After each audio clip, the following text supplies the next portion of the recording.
how do you identify if you actually need a testamentary trust? Yeah, really good question, and one of the most common ones we get asked when people have either heard about these bloodline trusts or the my son-in-law's an idiot trust at a barbecue, and they come to us and say, should I get one? Do I need one?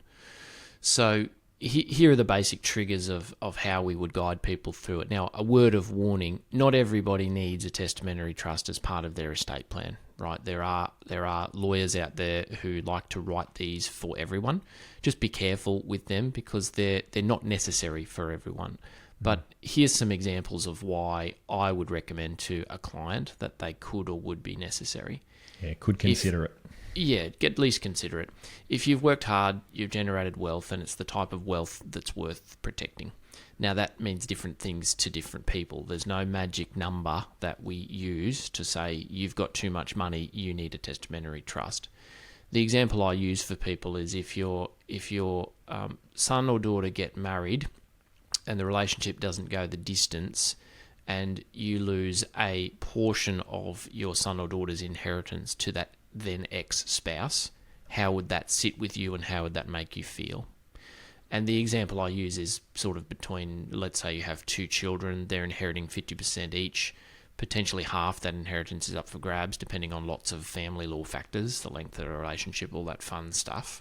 But let's say a quarter of your estate goes to your ex-daughter-in-law, son-in-law, how would that sit with you? And if you shake people upside down and say, this is your wealth and this is what that 25% might be worth, most of the time they look at you and go, no thanks, what can be done about it? Okay, so the trigger often is you've got enough to that is worth protecting. Now, intergenerational and sentimental assets, rural properties, farms that you inherited or acquired from family members, properties where your family cemetery is, those types of sentimentality reasons are obvious. If the farm means a lot to you, then it's worth protecting, right?